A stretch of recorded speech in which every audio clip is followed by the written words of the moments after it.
Good afternoon, everyone. I hope that you're able to hear us okay, and welcome. You have joined our live stream from the Faculty of Education. My name is Dr. Jennifer Watt, and I am an assistant professor in the Department of Curriculum, Teaching, and Learning. I usually focus on courses in language and literacy and English language arts. I was a teacher in middle school and senior high school for many years, and I love teaching. So working in a faculty of education where I get to teach teachers is just such a joy. And today I wanted to introduce you to the Faculty of Education through our students, because they really are going to be the best way for you to learn about what it's like in the Faculty of Education. We're an after degree program, which means you do a degree first and then you enter our faculty after about 3 or 4 years. And our students are going to talk a little bit about the route that got them here. I also just wanted to mention that I'm a mom too. I'm a mom of 2 high school students, and one is just about to go away to university. So I've been part of these virtual open houses, and they are a little bit different than when you're there in person, but we really hope that this becomes a way for you to get a sense of what it's like for us here in the Faculty of Education. So I'm just going to launch in there. We're doing a panel. So what I'm going to do is I'm going to ask about 6 questions. We're going to take turns, who gets to be the first person to answer the question, but you'll be able to hear from each panelist for each of the questions, because they have a very distinct route and journey here to where they are today. So first of all, we're going to start with Megan, and she's going to introduce herself and talk a little bit about what degree she did first before she came to education. And I also am going to ask her whether she applied straight to education following her first degree, or whether she had other life experience in between. Okay, so I am Megan, and I actually grew up in Brandon, Manitoba, which is about 2 hours from Winnipeg. And I decided to go to U of M for my faculty of both of my degrees, actually, because I wanted to gain some experience and leave the nest. I was getting sick of the small town, so I decided to move to the big city. And I did both degrees at U of M. I did a Faculty of Arts degree, and I did it in 3 years. And then during that, a few years of that, I lived in residence, which was really fun, and I gained a lot of friends and a lot of experience living in residence on campus. And then I moved off on my own.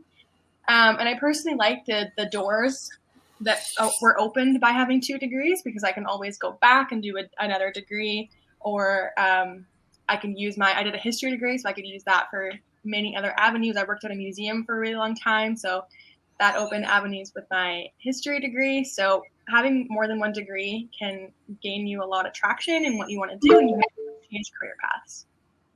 Wonderful, thank you. I'm going to go to Jody next, same question. So I'm also a small town girl. I'm from Gimli. I went straight from high school to university as well. My background is in fine arts. So I did a fine arts degree, but I definitely took my time getting it. It's supposed to be done in 3, and I think I took like 6 or 7 or maybe even 8, because I was also playing in a band and touring around the world and making music and stuff. So yeah, went straight out of high school, but definitely took my time getting that fine arts degree. That's awesome. Thank you. Darnell, what about you? Hi guys, I'm Darnell, and I'm a city boy, so lived in Winnipeg all my entire life.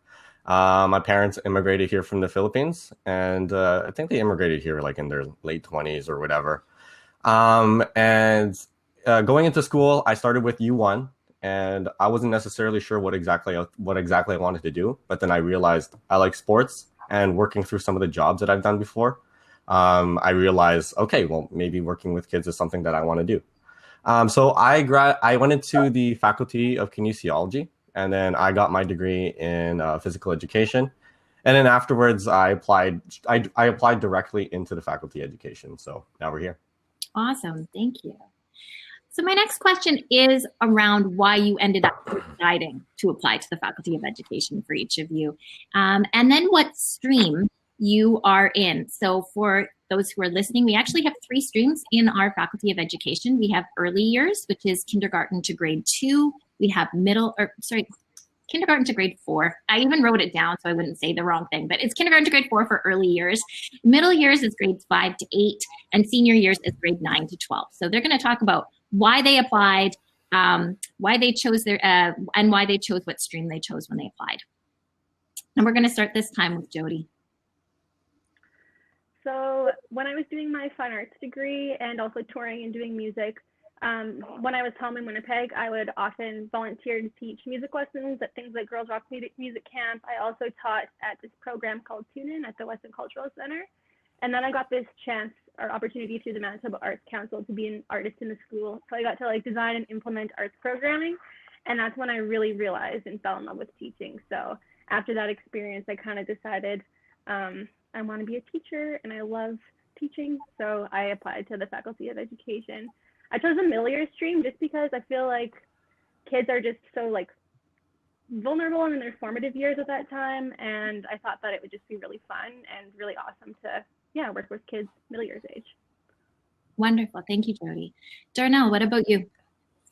Oh my goodness. There's so many reasons. But if I had to choose one particular one, I'm in middle years.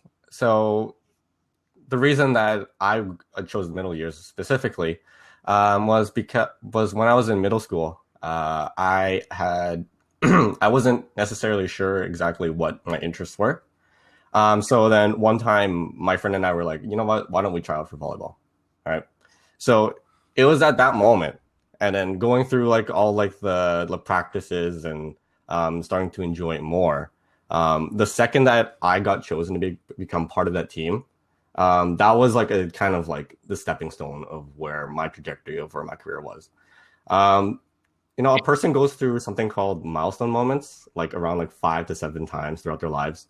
And like for me to have my milestone moment at that point, it kind of made me like think like I could be able to, I have that ability to give that sort of moment to other students as well too. So that's why I chose middle years and phys ed specifically. Awesome. Thank you. What about you, Megan? So I chose to go into education because, I was one of those people from the get-go. I was teaching to my dolls and my stuffed animals. I had Miss Maybroda on the whiteboard in my basement from a very young age. So I always knew I wanted to be a teacher. But specifically, I worked at a museum for a few years, and I would run day camp programs where I was teaching children about the artifacts in the museum. And then also when people would come through, I found the highlights of my days were teaching people about the history of Brandon. So I knew that education was the choice for me. And I chose the senior year stream because I struggled a lot in high school with mental health and a lot of other things. And I wanted to be for other people who I needed when I was in high school. So I chose that because I think it's a really transformative years for people in high school. And they really need positive role models and people to guide them on the right path. And the other reason that I chose senior years was because it's content specific. So you teach your teachables and your teachables only, pretty much, which is the benefit of it. It would be a crime against humanity if I had to teach math to anybody. So senior years is the place for me. I think that's the benefit of senior years. Awesome. And I didn't specifically leave out early years people. If you're wondering why I don't have an early years person here, it's because I teach mainly in the middle and senior years because that was my background when I was a teacher in the school system. The early years program is also awesome, and our folks that choose to go those routes are really wonderful and have lots to say about it. So if you want to learn more about our early years stream, do please connect with us in the booth and we can let you know a little bit more about it as well. Okay, so we're going to head into our third question now, which is, what have been some of the most significant learning experiences during your time in the Faculty of Education?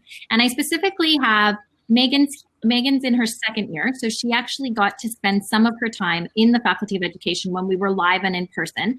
And Jody and Darnell are in their first year, so everything that they've done in the Faculty of Education so far has been done remotely except for their practicum blocks. So they can talk about whatever they want, but in terms of some of the most significant learning experiences, and I'm going to start with Darnell this time. For sure. One of the biggest significant learning experiences for me, it was definitely getting my feet wet and teaching for real in my practicum block. I was told that there's no better way to learn how to become a teacher than going head first and actually teaching like your own full class. Coming from the words of my own CT, my cooperating teacher. And one of the biggest lessons that I learned during my teaching block was that you can't please every single student.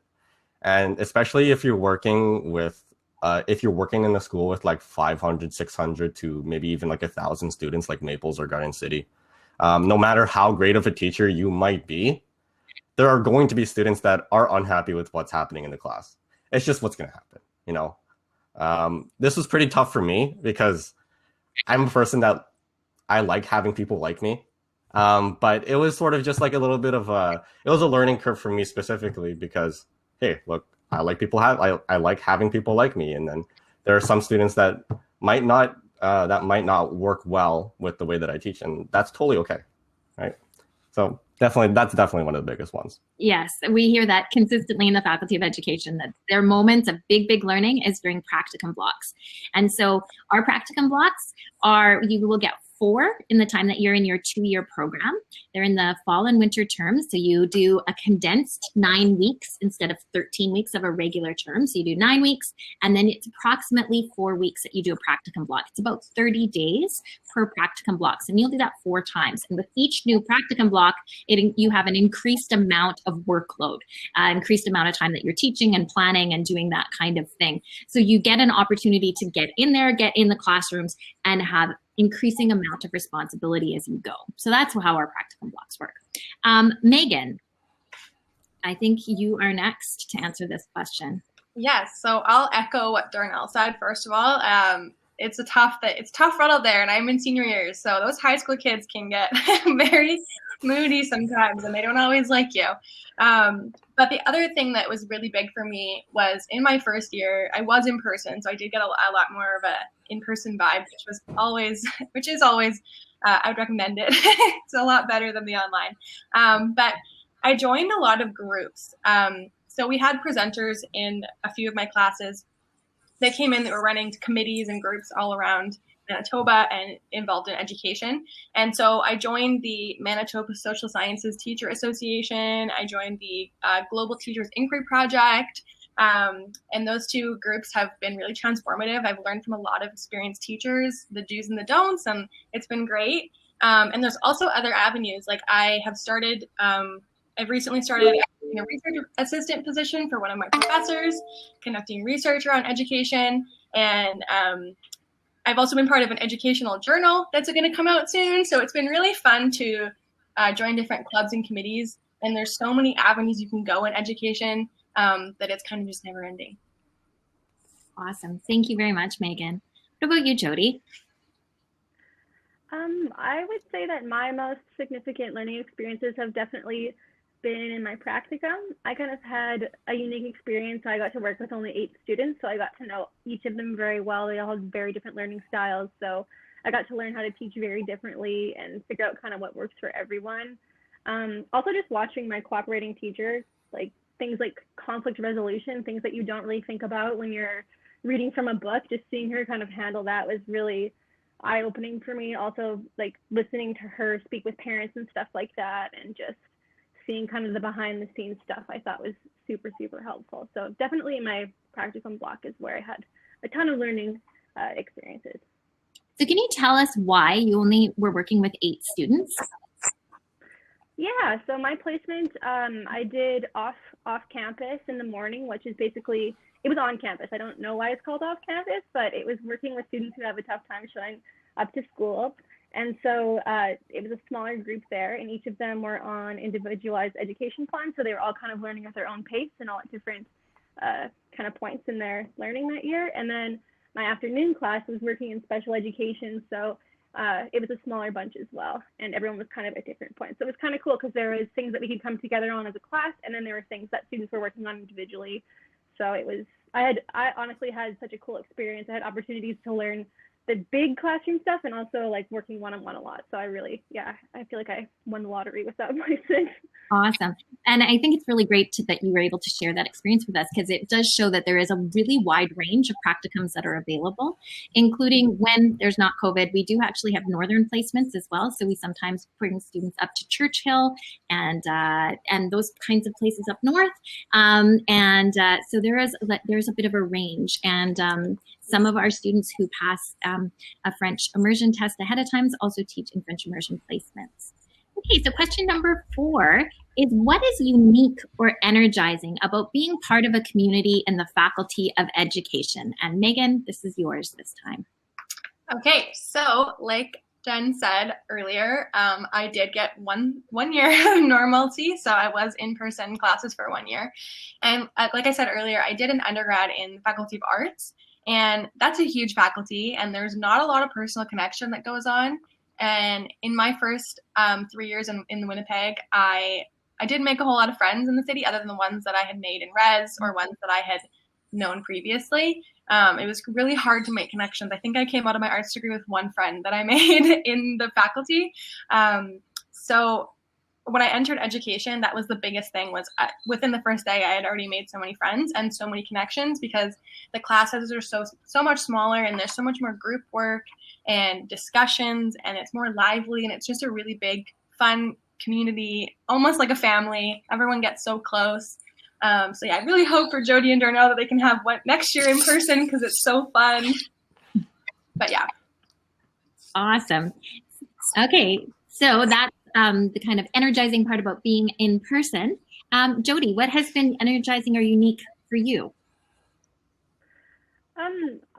I love the Faculty of Education. I think it's so cool that we all share a common passion and goal, which is to be the best teachers that we can possibly be. Also, I feel like I haven't done the in-person thing, but there are still so many opportunities to meet people. The class sizes are pretty small.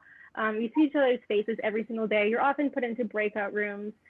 We've got like a big WhatsApp group chat happening. So it's so weird. Although I haven't really seen everyone in person, I still feel like I've gotten to know everyone really well, and I've gotten to know all of my professors and stuff like that. So I do think that even though it's online, we still had that chance to kind of get to know everyone on a really personal level. It's not just like staring at a screen with 200 people in the background. It's you see the same people every day, and even in the WhatsApp conversations, if someone has a cool lesson plan, I'll shoot them a message and say, hey, can you send me that? Or they'll shoot one to me. So you do get to know people, even though it's all virtual. But yeah, it's been really great. Yes, in some ways, it's almost returning back to about the same class sizes you had when you were in high school, because we tend to try to keep most of our class sizes to no bigger than around 35. So a big difference in how it feels. Darnell, what about you? The fact that we're all in this together. I know, like, this, it's super cliche to say, and I'm sure McDonald's has said it at some point too. But it's legit, and every single one of us, like, not only just like us teacher candidates, but also the professors and students, like the people that are watching this right now. We're all doing the best that we possibly can, and not just in the sense of like working hard and doing a good job in school.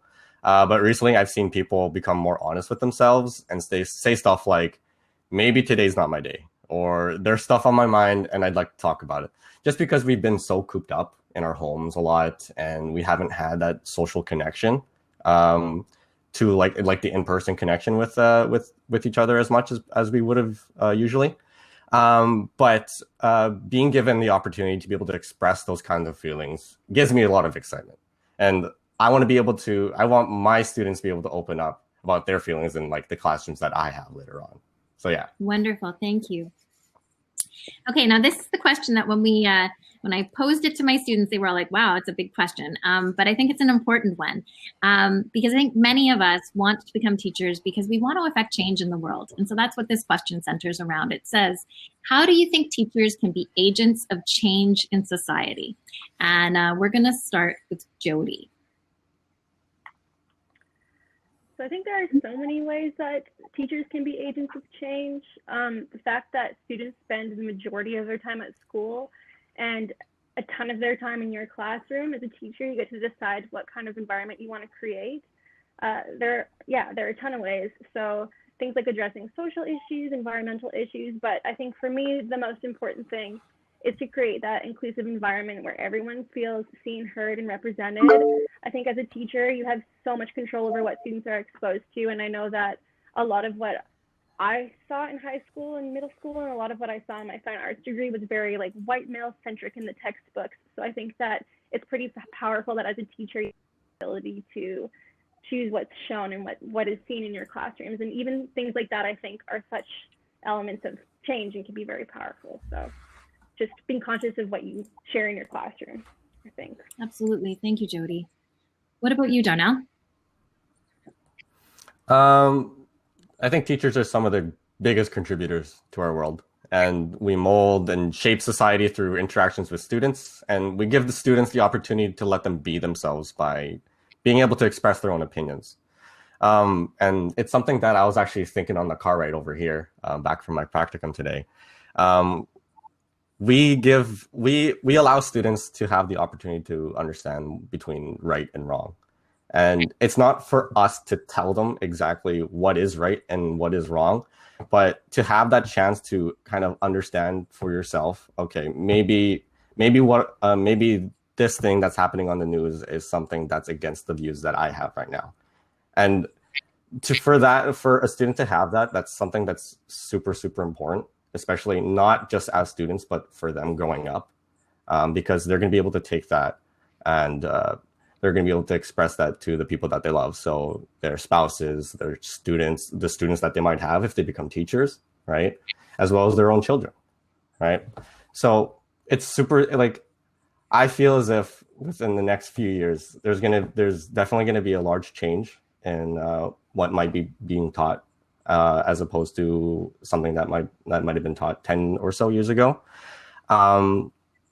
And also along with that, students learn how to establish the strong relationships with one another, and how they choose what career they want, and how they can promote a safe environment for themselves and for the people that they care about.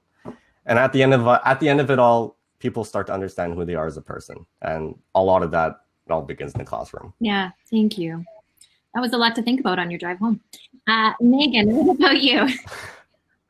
Yeah, so I am a social sciences educator, so I'm a bit biased about this one. But I think that as a teacher, it's in the job description to be an agent of change. I think it's our job in the classroom to create critical thinkers and critically active citizens. And I think in the political world that we live in, it is so necessary to have that toolkit for our students. They need to feel seen and heard, like Jody said. And with the political climate of the world right now, it's a necessary thing for our students to leave the classroom feeling like they can make a difference and make an impact on the greater society and do some good. So I think that's one of the biggest things in the job description for sure. Awesome. Okay, and then I've got one more question, although I might ask one more depending on the time. But the one that I had left was around thinking back to a few years ago. What advice do you wish you would have heard just before you were going into university? So this might not necessarily have anything to do with the Faculty of Education, but we have a lot of people that are heading into university somewhere. They're maybe still deciding where they're heading to and what they're going to do.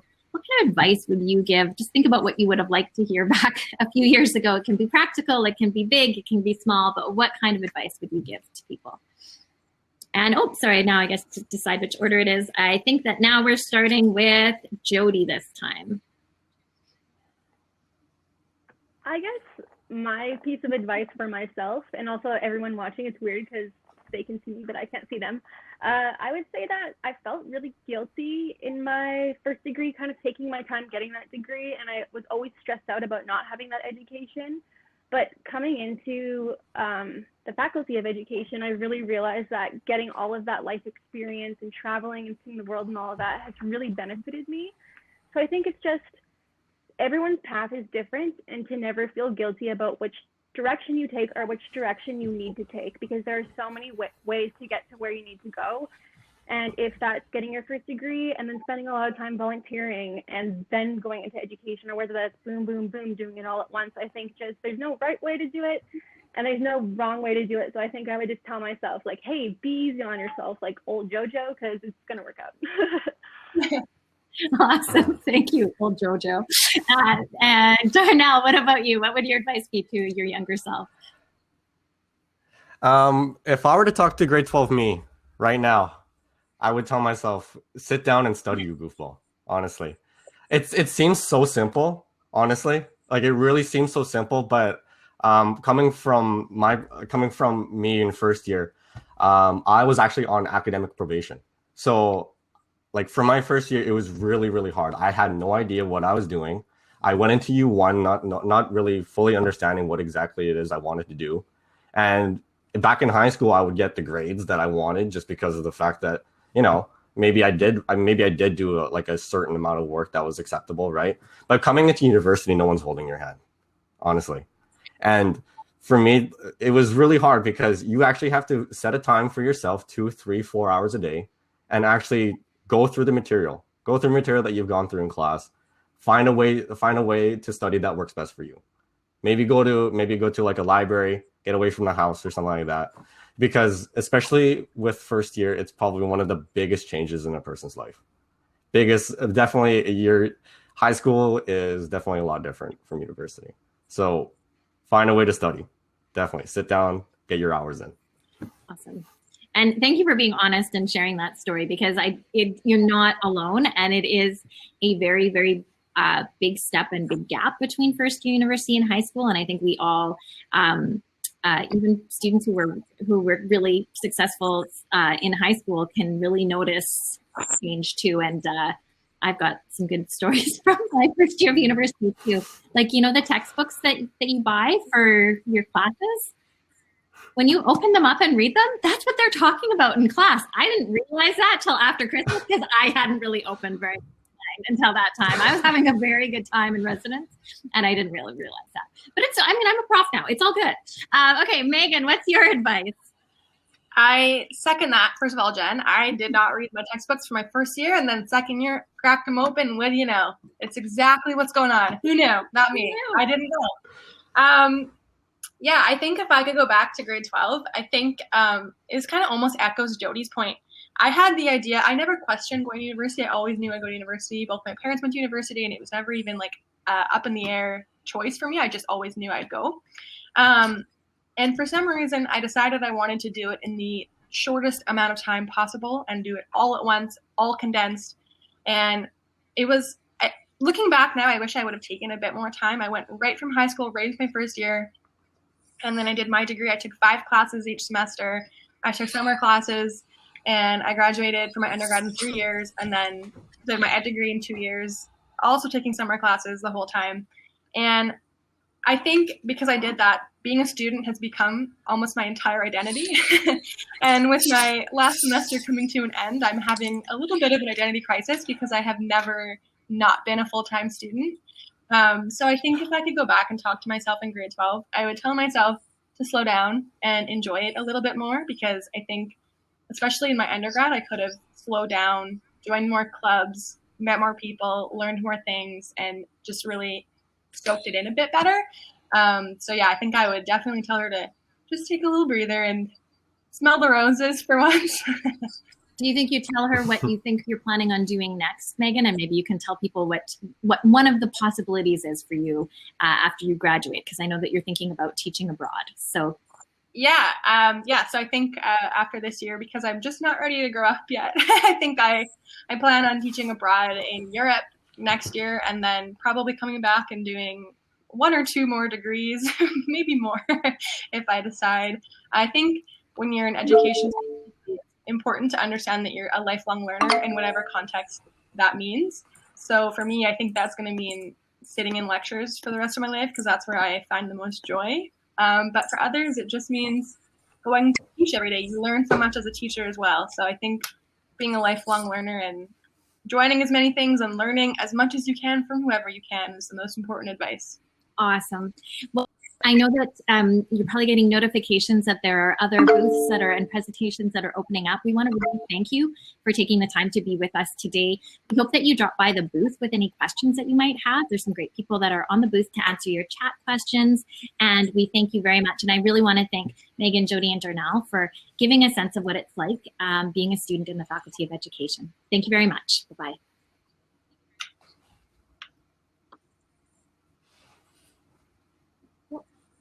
I didn't mean to do that. I don't know if it's still recording. Anyway, I think that's almost done. It says recording on mine, so I think it was. Oh, good. And it does on mine too, and I don't know how to not record anymore. And in a way now, it would have been nice to have the questions, but I think that was good. Oh, that's weird.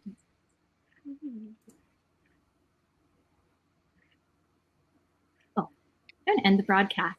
I don't know if that will end us too, but I think we did that. Mhm.